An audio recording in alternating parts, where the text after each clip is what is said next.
Hello, this is Moderate Rebels, and I'm Ben Norton. This is a continuation of an episode that we originally had done on Haiti, on the horrible assassination of the President Jovenel Moïse, allegedly by Colombian paramilitary groups that were apparently contracted by a firm based in Florida in this hub of the right-wing anti-Chavista Venezuelans. And this firm also had allegedly hired this Colombian special forces elite units who were trained by the U.S. military, and a cousin of the Colombian narco leader Alvaro Uribe, the most powerful political kingpin in the country. That was in the first part. Definitely check out that episode and the very strange details. This is a continuation where we started talking about Cuba and the situation going on in Cuba. In July of 2021, there have been some very small protests, but they've been getting insanely disproportionate coverage across the Western corporate media. It's very clear that the U.S. government has some kind of color revolution, regime change operation afoot. It's kind of similar to the beginning of the very bloody coup attempt backed by the U.S. against the Sandinista government in Nicaragua that began in April 2018. We've talked a lot about that. In this segment, it's just a brief segment. We're going to have a whole special episode dedicated especially to Cuba and the suffocating U.S. blockade and U.S. meddling in that country. In this brief section, just kind of summary of what's going on, we talk about these kind of shady protests. Again, we're talking about a few hundred people participating, but they were being promoted by these really weird, like, C-level celebrities and, like, social media influencers, like a former porn star who has nothing to do with Cuba. It's very strange. It's clear that people are being paid to push this insane propaganda. There are bots, and there's a whole operation targeting Cuba.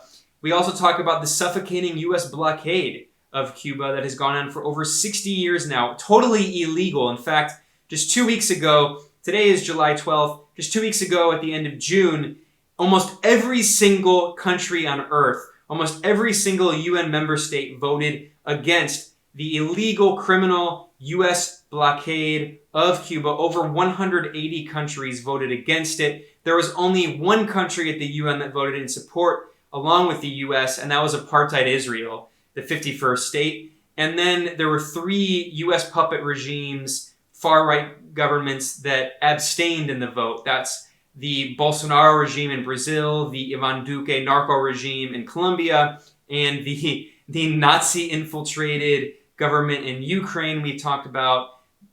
So this vote was extremely symbolic. It showed that the world opposes the suffocating U.S. blockade of Cuba, but of course, corporate media barely talks about the blockade. It's mentioned, if at all, in passing in media reports, and they're just amplifying these shady protests as part of this regime, this latest color revolution operation. But we also talk about the difficult economic situation. It is very difficult in Cuba under this criminal blockade, these sanctions, and with COVID that has really hurt tourism, which was one of the only ways that Cuba could get hard currency to do trade. So without further ado, this is our brief discussion on Cuba. We'll do a longer episode soon, dedicated especially to Cuba. And we are joined by friend of the show, Jeb Sprague. He joined us in the Haiti segment. Jeb is a friend of the Gray Zone. He's contributed to the Gray Zone, and he's also a scholar focused on the Caribbean. So here is our discussion of Cuba. I'll never apologize for the United States of America. Ever. I don't care what the facts are. Why are we going to sit down and talk to these quote-unquote moderate rebels? Who are the truly moderate rebels? The search for the moderate rebel. Do these moderate rebels exist?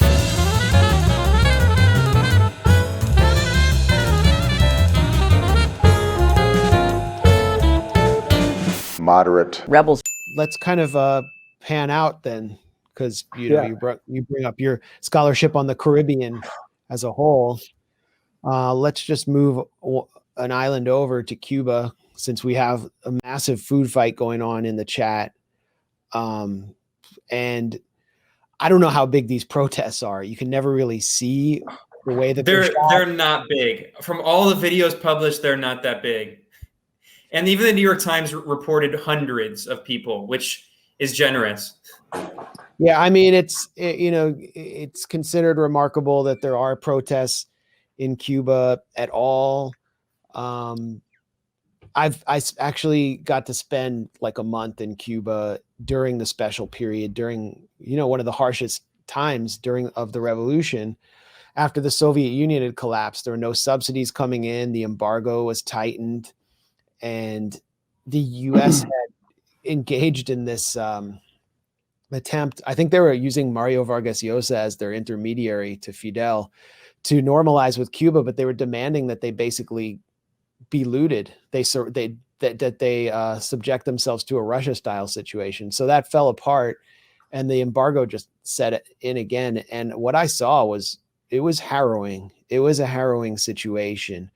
What people were going through was extremely harsh, and I mean, I almost feel bad if to give details of things that I saw, but it was harsh. There were no protests. At the same time, people had things that that they didn't have in other parts of Latin America, and they didn't. And I've been all over the region, and they didn't have things that people didn't want elsewhere in Latin America. They did not have roving gangs in the streets. There was literally no violent crime, aside from like fistfights.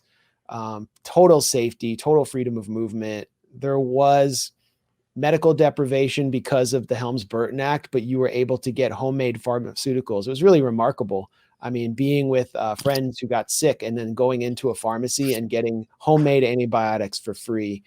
I mean, you really could see it. Culture was, just bursting with life everywhere, but people were suffering, and I would meet trained engineers in the street who would ask me for money. That kind of ended with the rise of ALBA, and the flourishing of the Bolivarian revolution in Venezuela. And now there's been this embargo and massive clampdown on the export of fuel from Venezuela. The Trump administration was really responsible for that. And you saw as a direct result, the rationing of food in Cuba and special economy conditions, again, deprivation. And during a pandemic, they can't get syringes because of the US blockade. I mean, that's just one of the most despicable facts. If you want a vaccine in the US, you just go to a drugstore. In Cuba, there aren't syringes. So they're producing, I think, 5 homemade vaccines because Cuba has invested heavily in its biomedical sector. They produced the meningitis vaccine in the 90s under these harsh conditions. I mean, it's amazing what they've contributed to humanity. But people are protesting. Like, I don't think everyone in the street is protesting because the National Endowment for Democracy put a chip in their brain or programmed them. Just like I don't think people went out on Maidan Square or participated in color revolutions for that reason.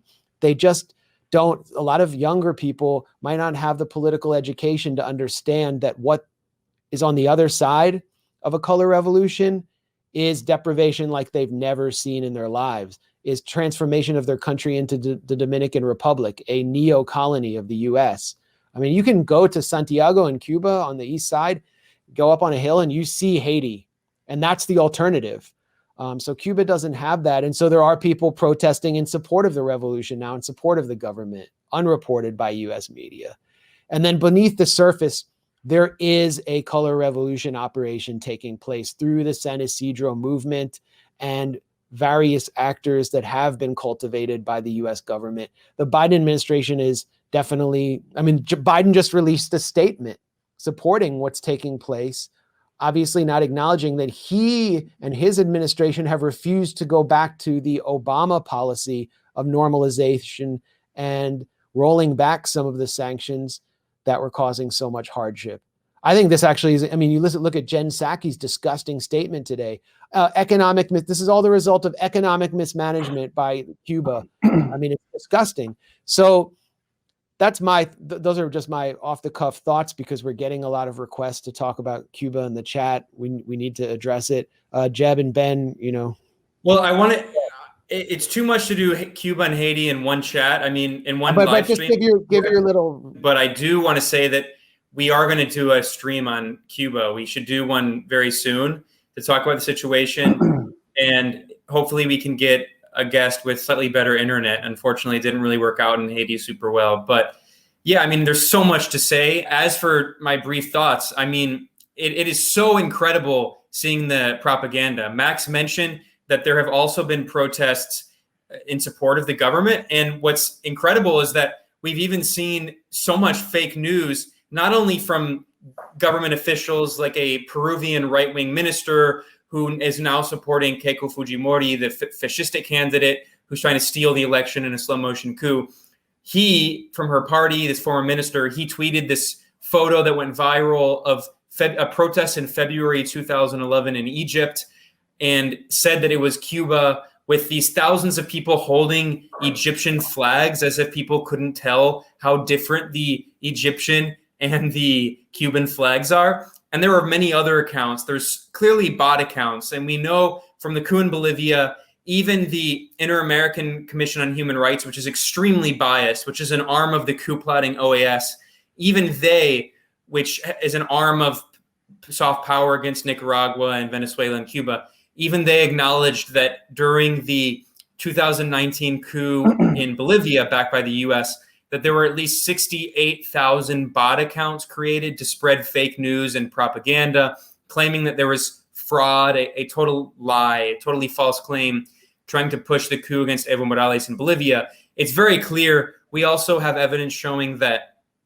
there is a PR firm that was located a few blocks from the White House, CLS Strategies. I wrote an article about this at the Gray Zone, how this firm, very closely linked to the US government, was paid millions of dollars to spread fake news and create bots and propaganda accounts for Juan Guaido and the Venezuelan right wing during the coup attempts there, and also the right wing opposition in Bolivia and the coup forces and the right wing in Mexico. It's obvious that there's a bot campaign. Twitter, I mean, as Max was joking, I mean, every time you open Twitter, it basically forces you to see the anti-Cuba propaganda. It's being promoted by like these like C-level celebrities, like this former porn star and these other people. Hey Ben, I just sent you a tweet, and I think you should throw it on screen just to see the level of astroturfing that's taking place, so everyone can see.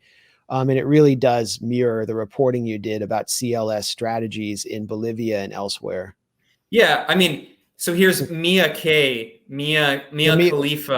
About Mia Khalifa, the only time she's ever talked about Cuba before was to joke about standing on the shores to stop immigrants from coming to Florida, and so what she was a porn star who got a lot of fame by doing this Orientalist porn where she wore a hijab and catered to the Islamophobic fantasies of America's masturbation class, and which is really prominent. I mean, it's like if you can get in there, you can like lead a revolution or a counter revolution, which is apparently what's taking place. Then she quit porn and said she didn't make a lot of money. She got shafted, metaphorically speaking, by the porn industry. And so she's now an influencer. And like, you have to understand what Instagram influencers really are. What does it mean? It means that, basically you gain some kind of renown on Instagram, usually by showing parts of your body in revealing fashion, like doing stupid workouts that like showcase your ass cheeks. Like it's, and then you get endorsements from products. So the companies send you products. They do advertisements. And then you do advertisements, and the products could even be like a new Tesla. So how hard would it be to get to an influencer who was willing to literally basically do anything on camera for money? How hard would it be to offer them a fee to say something for a counter-revolutionary color revolution? It wouldn't be extremely very easy. The question is not how hard. The question is how much money. And honestly, it's probably not even that much money. Probably not that much.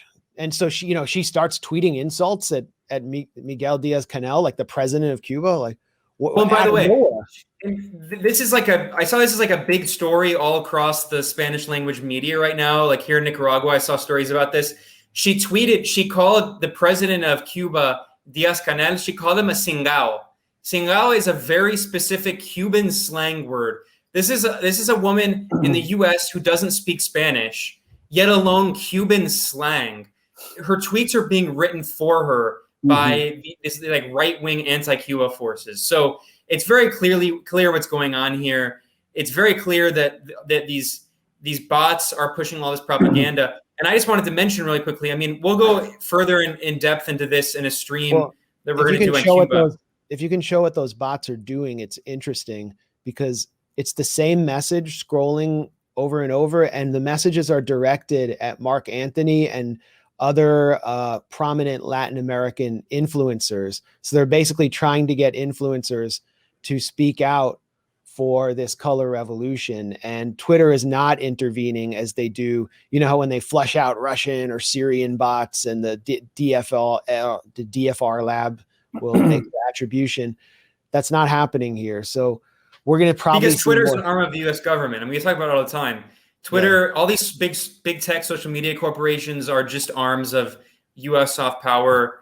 They do exactly what the U.S. government want, or in the case of Palestine, they do exactly what the Israeli government wants, censoring and deleting the accounts of Palestinian activists. I mean, it's so obvious what's going on. But I mean, what's even more blatant is the role of mainstream corporate media. So I just want to point out really quickly that, again, we'll do a longer stream on this, but while we're talking about it, that the Guardian of Blairism, the top British newspaper, they have been posting these photos, and here you can see it. The photo says anti-government protesters gather at the Mahimo Gomez monument in Havana on Sunday. And you can see here that in this supposed photo of anti-government protesters, there are people holding the July 26th flag. This is the flag used by Fidel Castro's movement during the revolution. It was called the July 26th movement against the US-backed Batista dictatorship. These are people using the flag that symbolizes support for the revolution and support for the government. And the Guardian is publishing blatantly fake news, claiming that this protest, this demonstration of people who are supporting the government are supposedly against the government. And they weren't the only outlet.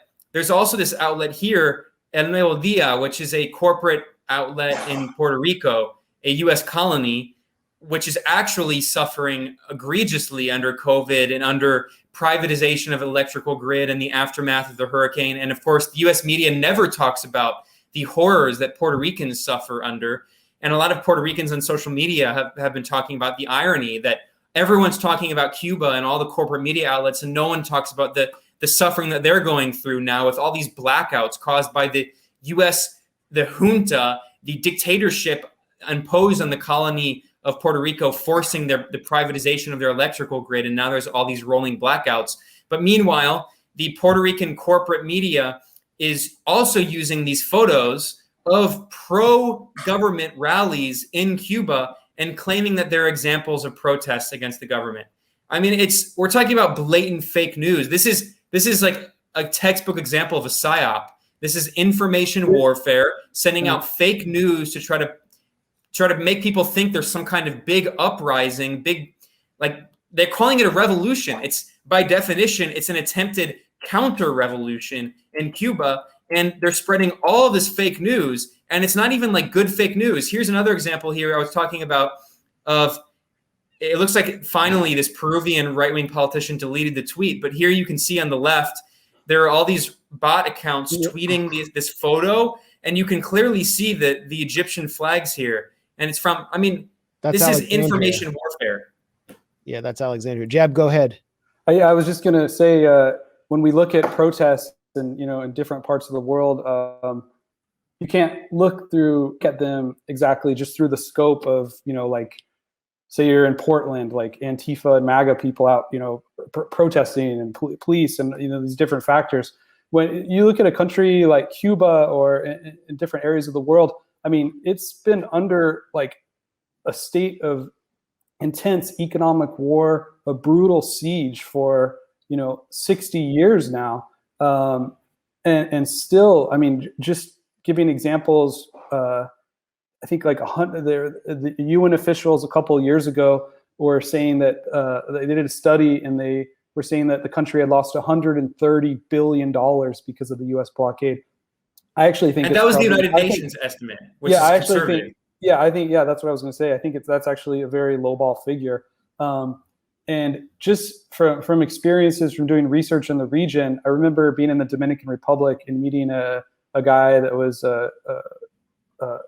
living there, and he was telling me, in the Dominican Republic, and I can afford this and that, and more, I can afford a nice car, et cetera, et cetera.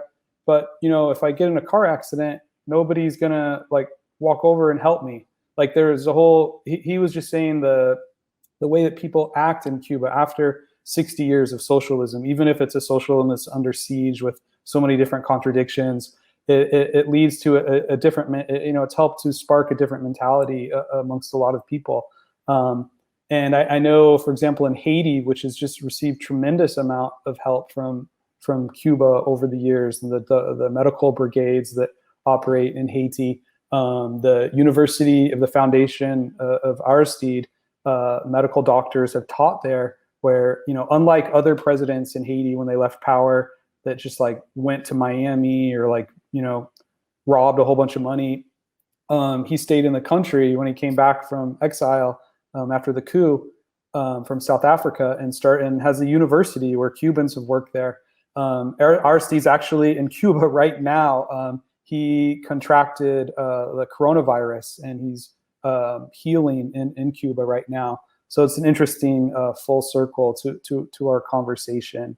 And when people talk about these countries and their economic meltdown, like Venezuela, there was a recent study by the UN rapporteur who was giving statistics where I think Venezuela has the money that it's making off of exports, so the government is making off of exports, is down to like 1% of what it was 3 years ago. So imagine if you live in a country where the trade, the exports from the country drop by 99%. The economic havoc that causes to a country. And so I think it's really key to provide that context, and it's something that not many other outlets talk about. And even what we could consider more minor sanctions, like where they go after different officials and leaders in Nicaragua, that I think Ben and Max, you guys know a lot more about. Even those type of sanctions, it creates an atmosphere where companies then don't want to invest and be active in the country. And sanctions were also applied in Haiti leading up to the 2004 coup, or rather I should say a withdrawal, where aid was completely blocked from Haiti's government in the lead up to the 2004 coup. And Haiti is an aid-dependent country. So there's this long history of economic warfare that's been used upon a lot of former colonial, global South countries. They did it for decades on Vietnam. Even when the Vietnam War ended, for decades the U.S. was economically at war with, trying to asphyxiate the Vietnamese economy. That finally ended, under Clinton, because of the pressure of so many big companies wanting to open up and get into Vietnam. But we see that in so many different parts of the world right now, economic warfare. Yeah, and just quickly, again, we're going to do a stream on Cuba because there's so much to talk about. But just for people who don't know this history, because it's so important and brief here, the U.S. blockade is not like some cuddly little thing. Constantly, right-wing Cubans and the U.S. government and media propaganda always downplay the blockade. But let's listen to what the U.S. government secretly, internally was saying back when it imposed the blockade 60 years ago. So this is a cable from the U.S. State Department internally in 1960. And this is published by the State Department Office of the Historian. And they say very explicitly, they admit, this is a year after the triumph of the Cuban Revolution, they admit that the majority of Cubans support Castro, that there is no effective political opposition. Castro and the other members are becoming communist. I mean, it's an important document because it's important to remember that at the beginning, the revolution was not explicitly communist. And it was later when Castro, after the blockade, actually, he declared it the revolution Marxist-Leninist, and etc. And then they admit, this is the important part here.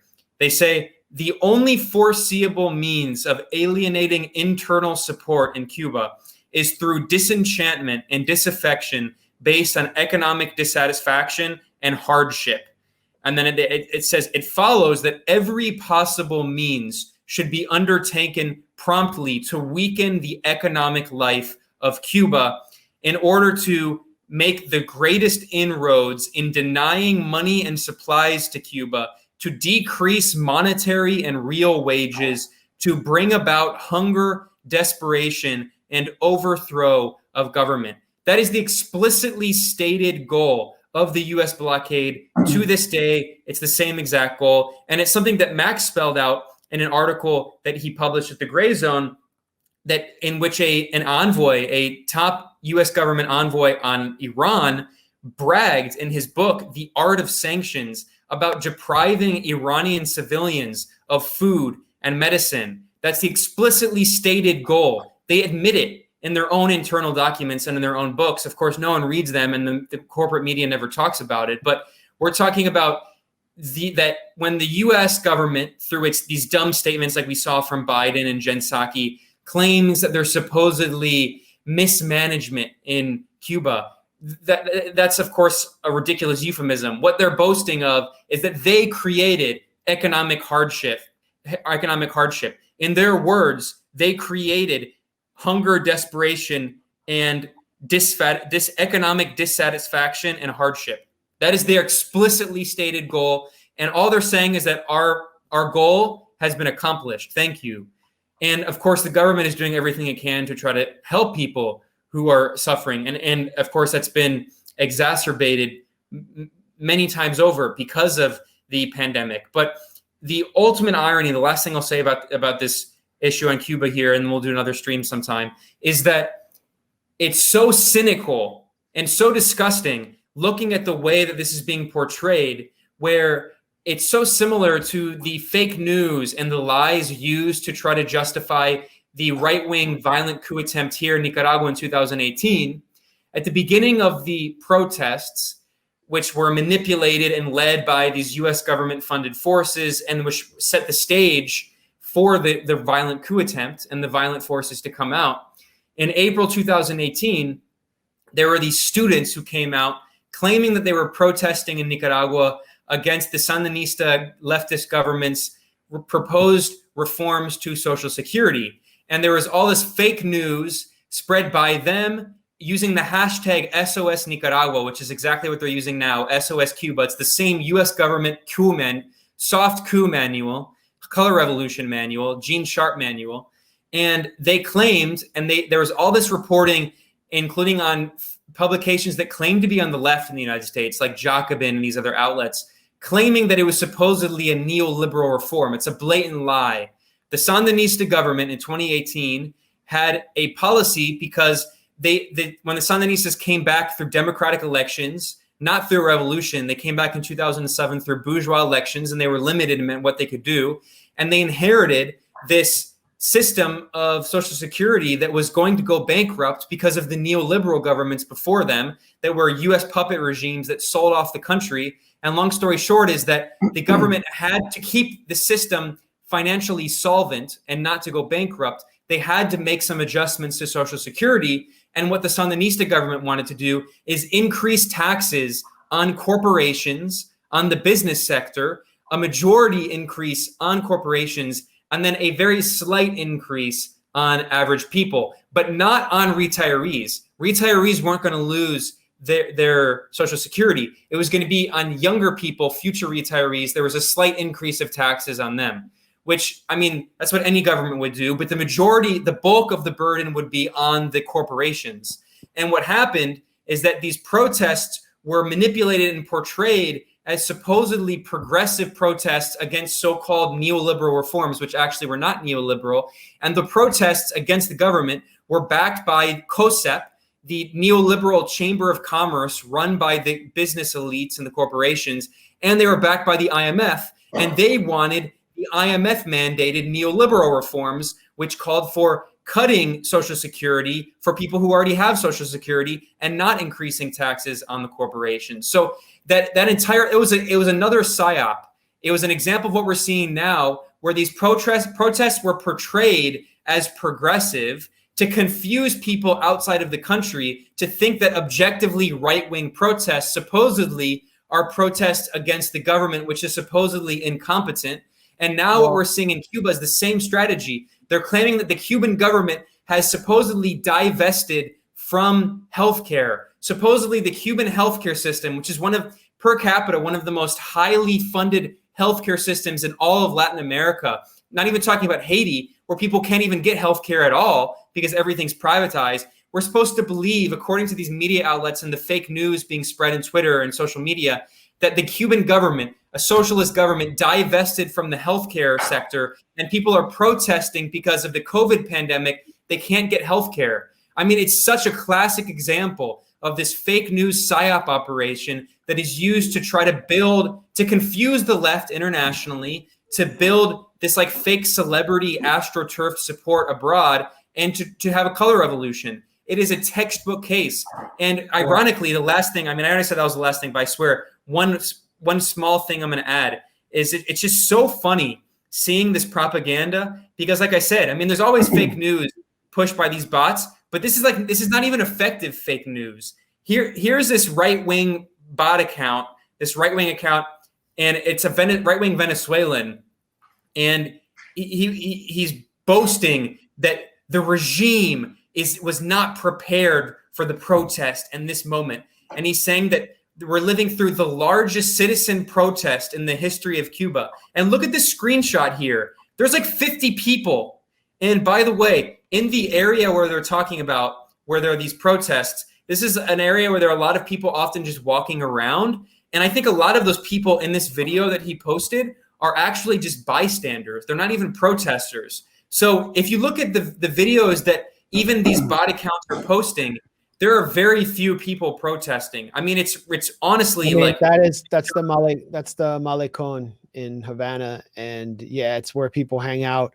But people were called to the Malecon to protest. So yeah, I mean, they had to substitute that image of people in Alexandria in Egypt for the because there's no wide shots of the Malecon that show that it would be filled with protests. I mean, you will see on July 26th or the big days, you'll see that filled up with pro-revolutionary marchers. But yes, I mean, everything you said, it is pretty obvious. And for whatever reason within the left, Cuba is actually easier to defend than Venezuela or Nicaragua, which barely gets support in the Western left, or not as much as it probably deserves. I'm seeing a lot of pushback against this, but people need to understand the regime change networks that have been built up, the effect of the sanctions, and we're gonna drill that home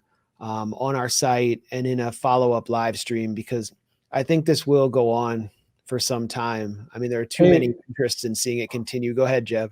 Hey, if you guys want to take a few questions, I can stay a little bit longer, but otherwise, I've got an interview with a TYT that I've got to go to. Yeah. So let's wrap it up here. You got to go. Jeb has to go to speak with Cenk and Anna. They're doing like a 3-hour emergency live stream for the Cuban Revolution, and then I think they're doing a benefit for Julian Assange's legal defense. And yeah, they're having Jeb as part of the marathon. I think Stella Morris is coming on after you, and who else? Wait, are you guys joking, or is that Lee Campbell? Yeah, we finally got to Cenk. Like, we finally reached him, and they're finally listening. Are you being sarcastic, or are you serious? Also Gullible it was removed from the latest Merriam-Webster dictionary by Emmanuel Lewis, the former child star Webster. Yeah, I was like, there's no way this is true. But are you actually going on TYT? I'm actually on my. I'm going to be going. I'm departing because I'm pretty nearby right now. So there's a NATO emergency meeting. So. Well, I didn't know. I was like, maybe they somehow didn't realize that you're like an anti-imperialist and they wanted to get you on Haiti. But I got played hard there. No, his name isn't Patrick Hillsman, so you're not a serious Syria expert like Patrick Hillsman, so you can't go on. I hear there's also this brilliant Francesca Fiorentini. Her analysis is just it's so rich with scholarship and on the ground reporting. So of course they're not going to have Jeb on when they have fantastic guests like that. But I anyway, think this is like the Caribbean. We have Michael Diebert for the Caribbean. He's probably Diebert. Oh yeah. God. He's really the go-to source for anything, for any sort of American exceptionalism in the region. So, All right, well, we're getting kind of niche now in terms of people know how much TYT sucks, but this is really niche. So Ebert supported the Salome Anderson lawsuit against us. He wow. he managed to find time after he had an exclusive like softball interview with Jovenel Moise. and then he found time to support that lawsuit. So it does all connect in some weird way. He actually got fired from the Inter Press Service after he talked a whole bunch of trash on another Haitian journalist that was writing pieces with. He was sort of criticizing him for he wasn't completely fluent in English, and so he had written some stuff trashing him, and IPS terminated their relationship with him after that. This is some years ago. So he really hates me and anyone that criticizes U.S. interventionism in the region. Well, anyway, so anyone who wants to follow Haiti, you know who not to follow. Do not follow Michael Diebert, coup supporter, awful regime change supporter. Someone commented here, you guys need a podcast. This will be a podcast version over at Moderate Rebels. We will have this up for people who want to listen after the fact. And we are going to do an episode soon on Cuba. That's going to be, we'll do that as a stream and we'll also do that as a podcast. Do you want to take questions or no? Well, no, we're sorry we couldn't get Nazaire Sanfort his audio correct. But we'll hope for more contributions from him. He co-authored a piece with Jeb for us during the early phase of the pandemic, and we thank him for coming on. And I think I got to get out of here too. Okay. Yeah, I mean, I always feel awful having some white guys talking about Haiti, but we tried to get multiple guests. But the reality, unfortunately, is that the internet in Haiti is very bad in general, especially for working class people. So it's really hard to get people live. We're going to try to have more coverage over at the Gray Zone. We'll try to maybe like pre-record interviews. We tried to get Nazaire and it didn't really work, but we will definitely have some guests to talk about Cuba. That's definitely something we're going to follow really closely. And I can tell you a few outlets on Haiti. There's the newspaper Haiti Liberté that Kim writes for. There's the Haiti Action Committee, Kevin Pina's Haiti Information Project. There's tons of sources on social media. So there's good sources of information on following what's happening in the country. Yeah, I second that. Definitely follow IT Liberté, which is itliberté.com. I actually have an announcement. I'm going to put it, Ben, I'm sending it to you in the real quick. All right. You got engaged to Anna Kasparian. Congrats, I heard. Yes. I misspelled Anya all along. It was Anna. But I just sent you a link, and this is from Grandma. This is the state media organ of Cuba. They're in a desperate situation, which makes the timing of what's happening perfect. There's no tourism, which is their main source of liquidity and cash from the outside. Mm-hmm. They're under a harsh blockade. Like I said, syringes are there's a shortage of syringes, and they're suffering enormously.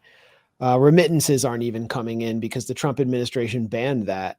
So they're accepting actually donations, solidarity donations, and there is at the end of this article, if you scroll down, Ben, you'll see information to send donations to help send COVID-19 aid to Cuba. And there's a number for a bank account for emergency donations and a SWIFT code.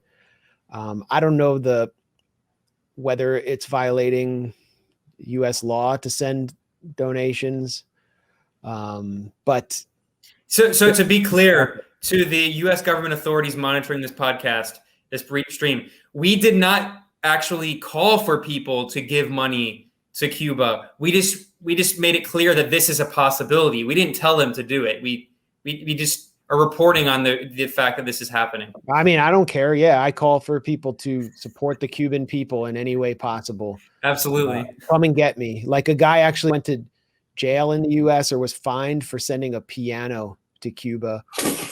It actually happened. Americans have been punished for going to Cuba to get the lung cancer vaccine that Cuba's biomedical sector pioneered. So when the CIA gives anti-tank missiles to Al-Qaeda in Syria, that's not material support for terrorism. But if you give a piano to a Cuban, that's material support. That actually happened. You were I saying remember reading somewhere, it was an academic study, but they were talking about how right after September 11th, when the U.S. Through the Treasury Department, they were assigned all these officials to look into bin Laden and his financial networks and where the money was going, and they were showing that at the time, I don't remember the exact number, but there was like hundreds of times more people at that time working in the Treasury Department enforcing the blockade on Cuba. So this is like right after September 11th, when supposedly all these officials are going after bin Laden. Cuba still was like, by an order of magnitude, still much more targeted by the U.S. Treasury Department. So that just shows you sort of like this permanent apparatus of asphyxiation on these countries that are not going along with what U.S. officials want them to do. Yep. Well, on that note, we will conclude the stream. We're up at almost 2 hours. We did have some technical difficulties with our guest in Haiti, unfortunately. But if you want to check out what Nazaire Saint-Fort wrote with Jeb, you can just look up Haiti at the Gray Zone. You can find our articles from Haiti by the Haitian journalist Nazaire Saint-Fort. We're going to try to get more interviews with Haitians on the ground. Again, it's an internet issue, but we're going to have a stream and an episode on Cuba soon. It's definitely going to be something we're going to follow very closely. And this will be a podcast version. So thank you to everyone checking out the stream. We had about 1,500 at our peak, which is a little lower than usual, but I think it's also the hour. So it was a good stream, I think. And Jeb, before we conclude here, do you want to say where people can find your work? I have a blog where I post everything, jebsprague.blogspot.com. But I love publishing with you guys, and I read the Gray Zone all the time. So keep up the good work, and it's great to be on the show with you. Thanks a lot, Jeb. I learned a lot as always, and keep on rocking in the. Keep on rocking in the Hague. I wanted to say the free world, but the OPCW is like just down the block from you. So yeah. Anyway, Neil Young's song was ironic. And so. Cool. And if you want to support this show, you can go to patreon.com/moderate rebels and join us next time to talk about Cuba. Thanks a lot. We'll see you all next time. Bye-bye.